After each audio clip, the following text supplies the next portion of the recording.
Hello সবাইকে, এইটা আমার এই ট্রিপের লাস্ট ভিডিও। এরপরে আরও ভিডিও অবশ্যই আসবে, কিন্তু এই ভিডিওটা আমি লাস্ট রেখেছি কারণ আজকে আমরা যে জায়গা থেকে কলকাতা যাব সেই রাস্তাটা, পাহাড়ি রাস্তাটা জাস্ট খতরনাক ছিল। বেশি দেরি না করে ভিডিওটা চলো তোমাদের দেখাই। Good morning. আজকে সকালটা একটু হালকা সামনের পাহাড়গুলো দেখা যাচ্ছে। আজকে আমরা এখান থেকে চেক আউট করবো, করে একেবারে ডাইরেক্ট কলকাতা যাব।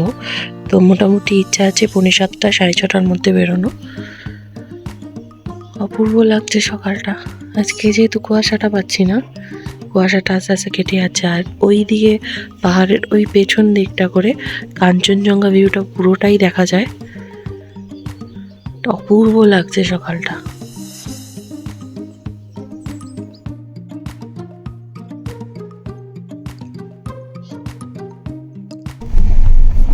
আমরা এখন শিটং এর হাম গ্রাম পঞ্চায়েতের পাঁচপকড়ি হোমস্টে থেকে বেরোলাম। আমরা এখান থেকে লাটপাঞ্চার হয়ে কালীজোড়া হয়ে শিলিগুড়ি যাব, তারপরে টুয়ার্ডস কলকাতা। মোটামুটি কালীজোড়া হয়ে আমরা NH10 ধরবো, তারপরে NH12। মোটামুটি 14 ঘন্টা দেখাচ্ছে ইটিএ। এরপর দুবার দাঁড়াবো, খাবো দাবো। কোন রাস্তাটা ক্লিয়ার সেটা জানিয়ে দাও।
শিটং থেকে যে রাস্তাটা দিয়ে আমরা যাচ্ছিলাম সেখানে অনেক অফবিট পড়ে। তার মধ্যে অন্যতম হচ্ছে লাটপাঞ্চার, যেটাকে বার্ড প্যারাডাইজও বলা হয়, কারণ বিভিন্ন প্রজাতির পাখির আনাগোনা তো অবশ্যই থাকে। তার সাথে যেটা বিশেষ করে থাকে সেটা হচ্ছে হর্নবিল। এখানে গেলে হর্নবিল বিভিন্ন রকমের দেখা যায়। যারা পাখির ছবি তুলতে ভালোবাসো তাদের জন্য এই প্যারাডাইসটা কিন্তু বেস্ট। লাটপাঞ্চার তো অবশ্যই লাটপাঞ্চারে যেও, প্রচুর হোমস্টে রয়েছে, প্রচুর প্রপার্টিও রয়েছে, প্লাস নিরিবিলিতে সুন্দরভাবে পাখির ছবি পাহাড়ের মধ্যে থেকে যদি তুলতে চাও তো অবশ্যই যেও, কারণ দুদিকে জঙ্গলের মাঝখান থেকে রাস্তাটা জাস্ট অসাধারণ ছিল। আমরা যেহেতু সকালের দিকে গেছিলাম তাই গাড়ি ঘোড়াটা একটু কম ছিল, আর তাছাড়া অফবিটে গাড়ি ঘোড়া একটু কম থাকেই। রাস্তাঘাট খুব পরিষ্কার প্লাস নিরিবিলি। যদি কেউ দাঁড়িয়ে পাখির ছবি তুলতে চাও বা এই পরিবেশটাকে উপভোগ করতে চাও সেক্ষেত্রে কিছুক্ষণ দাঁড়িয়ে যেতেই পারো। তবে আমি বলবো খুব সেফ থেকেও, কারণ এখানে কিন্তু প্রচুর লেপার্ডের উৎপাত রয়েছে। তো যাওয়ার পথে যে বেস্ট জায়গাটা দিয়ে যাব সেটা হচ্ছে এই জায়গাটা দিয়ে। আমি জানি না ধস নেমেছে কি হয়েছে জানি না, বাট এই রাস্তাটা জাস্ট অসাধারণ। দুদিকে খাদ, মাঝখান দিয়ে আমাদের রাস্তাটা যাচ্ছে।